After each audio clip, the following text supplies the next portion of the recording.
Hi hello friends, welcome back to mister missus Lakshmiran blogs. ಎಲ್ಲರೂ ತುಂಬಾ ಚೆನ್ನಾಗಿದ್ದೀರಾ ಅಂತ ಭಾವಿಸ್ತಾ ಇವತ್ತಿನ ವ್ಲಾಗ್ನ ಶುರು ಮಾಡ್ತಿದ್ದೀನಿ. ಇದು ಲಾಸ್ಟ್ ವೀಕ್ದು ವ್ಲಾಗ್ ಆಗಿರುತ್ತೆ ಫ್ರೆಂಡ್ಸ್.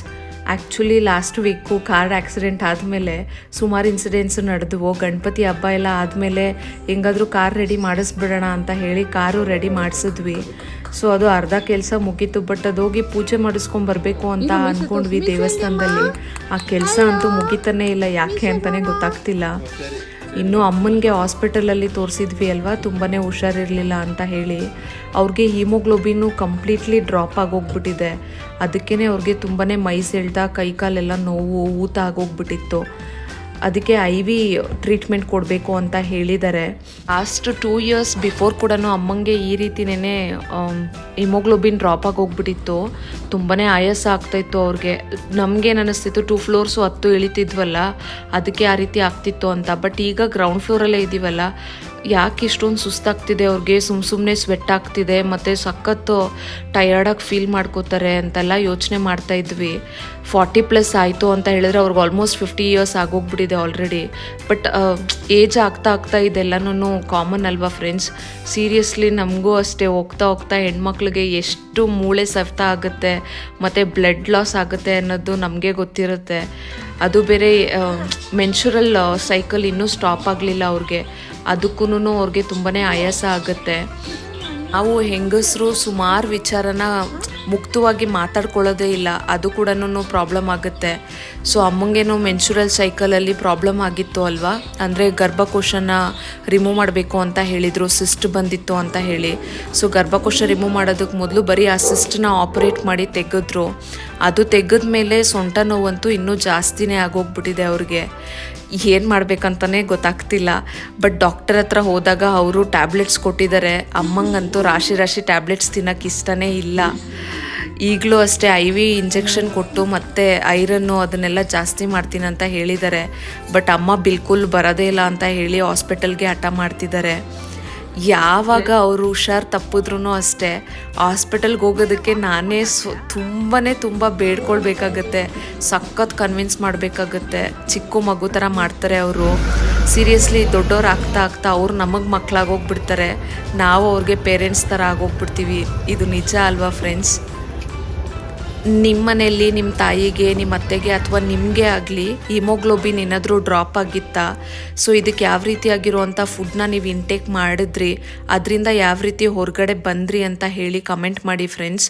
ಮತ್ತು ಯಾವ ಫುಡ್ಡು ಕೊಡೋದ್ರಿಂದ ಬೇಗ ಹಿಮೋಗ್ಲೋಬಿನ್ ಜಾಸ್ತಿ ಆಗುತ್ತೆ ಅನ್ನೋದನ್ನು ಕಮೆಂಟ್ ಮಾಡಿ. ನಾನು ಗೂಗಲಲ್ಲಿ ಚೆಕ್ ಮಾಡಿದೆ, ಬಟ್ ಯಾವುದು ನಿಜ ಯಾವುದು ಸುಳ್ಳು ಅಂತ ನಿಜವಾಗ್ಲೂ ಗೊತ್ತಿಲ್ಲ.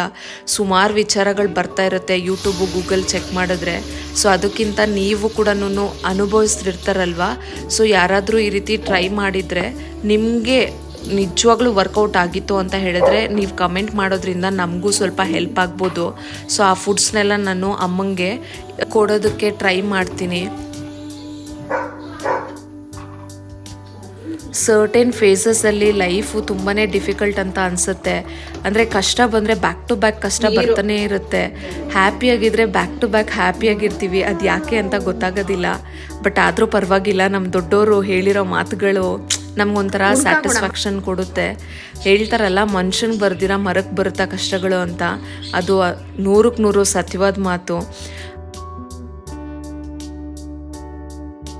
ನಮಗೆ ಕಷ್ಟಗಳೇ ಬರಲಿಲ್ಲ ಅಂತ ಹೇಳಿದ್ರೆ ನಾವು ಜೀವನದಲ್ಲಿ ನಮ್ಮವ್ರ ಪರ ನಿಲ್ಲೋದು ಯಾವಾಗ, ಮತ್ತು ನಮ್ಮವ್ರು ಯಾರು ನಮ್ಮವ್ರು ಯಾರಲ್ಲ ಅಂತ ತಿಳ್ಕೊಳ್ಳೋದು ಯಾವಾಗ ಅಲ್ವಾ ಫ್ರೆಂಡ್ಸ್? ಸೀರಿಯಸ್ಲಿ ಹ್ಯಾಪಿನೆಸ್ಸಲ್ಲಿ ಯಾರು ಬೇಕಾದರೂ ಇರ್ತಾರೆ, ಅಂದರೆ ಸುಖ ದಿನಗಳಲ್ಲಿ ಯಾರು ಬೇಕಾದರೂ ನಮ್ಮ ಜೊತೇಲಿ ನಿಲ್ಬೋದು. ಬಟ್ ಕಷ್ಟದ ದಿನದಲ್ಲಿ ನಮ್ಮ ಜೊತೇಲಿ ಯಾರು ನಿಲ್ತಾರೆ, ಯಾರು ಹೇಗೆ ನೋಡ್ಕೊಳ್ತಾರೆ ಅನ್ನೋದೇ ನಿಜ. ಕಷ್ಟಗಳೇ ಅಲ್ವಾ ನಮ್ಮವ್ರು ಯಾರು ಬೇರೆಯವ್ರು ಯಾರು ಅನ್ನೋದನ್ನು ಕ್ಲಿಯರಾಗಿ ತಿಳಿಸ್ಕೊಡುತ್ತೆ.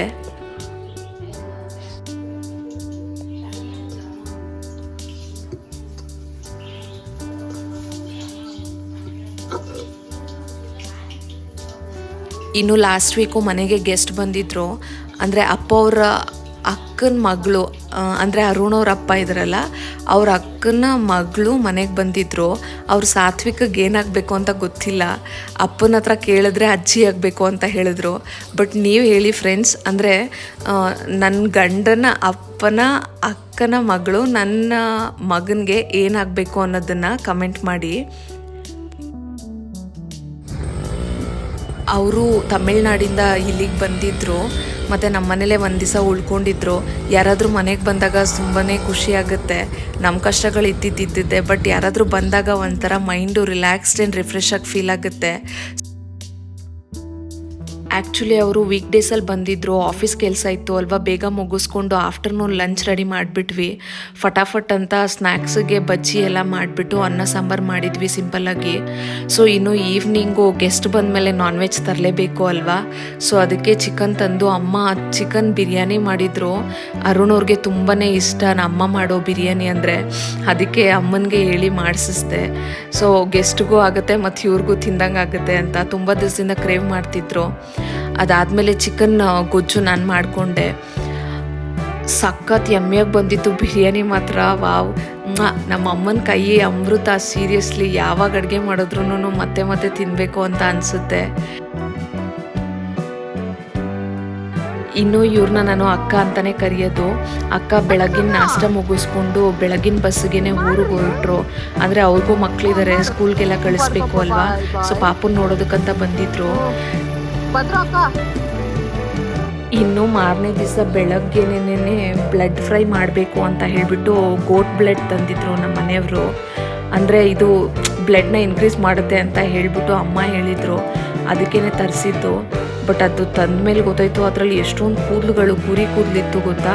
ಅದನ್ನು ನೀಟಾಗಿ ಈ ರೀತಿ ಕ್ಲೀನ್ ಮಾಡಿಕೊಂಡು ಬಿಸಿನೀರಲ್ಲಿ ಹಾಕ್ಕೊಂಡು ಸ್ವಲ್ಪ ಹೊತ್ತು ಬಿಟ್ಟ ಮೇಲೆ ಅದರಲ್ಲಿರೋ ಕೂದಲೆಲ್ಲನೂ ಹೊರಗಡೆ ಬಂದ್ಬಿಡ್ತು. ಬ್ಲಡ್ ಫ್ರೈ ಮಾಡೋ ರೆಸಿಪಿ ತುಂಬಾ ಸಿಂಪಲ್ಲು ಫ್ರೆಂಡ್ಸ್.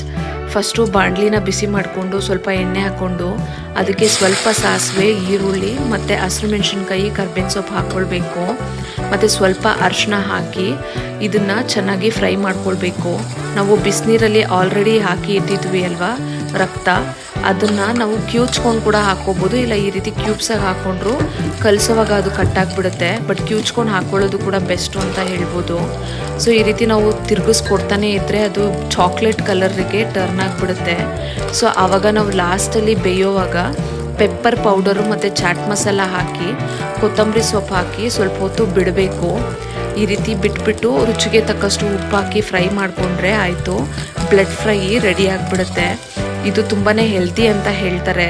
ಯಾವಾಗ್ಲೂ ಬ್ಲಡ್ ಸಿಗೋದಿಲ್ಲ, ಅಪರೂಪ. ಸೊ ಮಾರ್ನಿಂಗ್ಸ್ ಟೈಮ್ಸು ಹೋಗಬೇಕಾಗತ್ತೆ. ಯಾವಾಗ ಫ್ರೆಶ್ ಆಗಿ ಕುರಿನ ಕಟ್ ಮಾಡ್ತಿರ್ತಾರಲ್ಲ ಆವಾಗ ಮಾತ್ರ ಸಿಗುತ್ತೆ ಇದು. ಸೊ ಸಂಡೇಸ್ ಅಂದರೆ 7 o'clock ಹೋಗ್ಬಿಡ್ಬೇಕಾಗತ್ತೆ. ಸೊ ಇವತ್ತೊಂದು ದಿವಸ ಸಿಕ್ತು ಅಂತ ಹೇಳಿಬಿಟ್ಟು ಇದನ್ನು ಫ್ರೈ ಮಾಡಿದ್ವಿ. ಈ ಸಿಂಪಲ್ ಆಗಿರೋ ರೆಸಿಪಿನ ನೀವು ಒಂದ್ಸತಿ ಟ್ರೈ ಮಾಡಿ, ತುಂಬ ಚೆನ್ನಾಗಿರುತ್ತೆ ಸಂಡೇಸ್ ಮಾರ್ನಿಂಗ್ ಟೈಮ್ ತಿನ್ನೋದಕ್ಕೆ.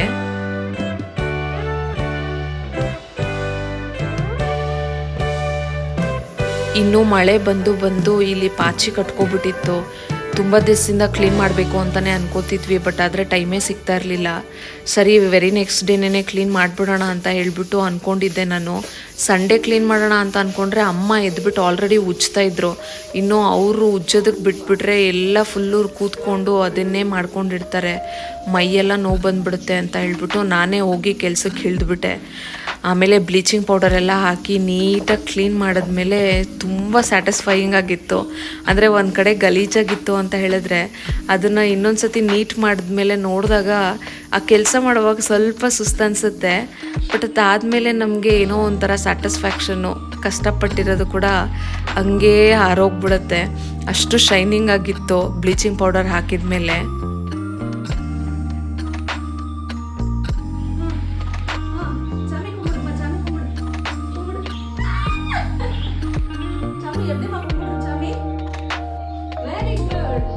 ಇನ್ನು ಓಣಮ್ಮು ಥರ್ಸ್ಡೇ ಬಂದಿತ್ತು ಅಲ್ವಾ. ವಾವ್, ನನಗಂತೂ ತುಂಬಾ ಬ್ಲೆಸ್ಡಾಗಿ ಫೀಲ್ ಆಯಿತು. ಓಣಮ್ ಅಂತ ಹೇಳಿದ್ರೆ ಏನೋ ಒಂಥರ ಒಳ್ಳೆ ವೈಬ್ಸು. ನಮ್ಮ ಇಂಡಿಯನ್ ಕಲ್ಚರೇ ಒಂಥರ, ಎಲ್ಲ ಕಲ್ಚರು ವೆರೈಟಿಯಾಗಿರುತ್ತೆ. ಸೊ ಎಲ್ಲನೂ ನಾವು ಮಾಡಬೇಕು ಅಂತ ಆಸೆ ಆಗುತ್ತೆ ಅಲ್ವಾ. ನಮ್ಮ ಮುದ್ದು ಪುಟಾಣಿಗೆ ಪಂಚೆ ಎಲ್ಲ ಉಡಿಸ್ಬಿಟ್ಟು ನಾನು ಕೇರಳ ಸ್ಟೈಲ್ ಸ್ಯಾರಿ ಹಾಕ್ಕೊಂಡು ಪೂಜೆ ಎಲ್ಲ ಮಾಡಿಬಿಟ್ಟು ಬಾಬಾ ಟೆಂಪಲ್ಗೆ ಹೋಗಿದ್ವಿ. ನಮ್ಮ ಮುದ್ದು ಬಂಗಾರಿ ತುಂಬಾ ಎಂಜಾಯ್ ಮಾಡ್ತಾ ಇದ್ದ ಟೆಂಪಲಲ್ಲಿ. ಪೂಜೆ ಎಲ್ಲ ಮುಗಿಸ್ಕೊಂಡು ದೇವಸ್ಥಾನಕ್ಕೆ ಹೋಗಿ ಬರೋಷ್ಟೊತ್ತಿಗೆ 1:30 ಆಗೋಗ್ಬಿಟ್ಟಿತ್ತು. ಬ್ರೇಕ್ಫಾಸ್ಟ್ ಕೂಡ ತಿಂದೇ ಇರಲಿಲ್ಲ ಅವತ್ತು.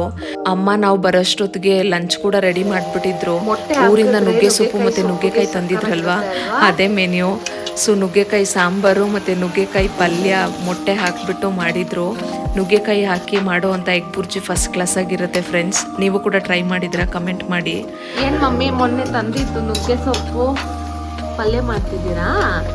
ನುಗ್ಗೆ ಸೊಪ್ಪು ಸಾರು,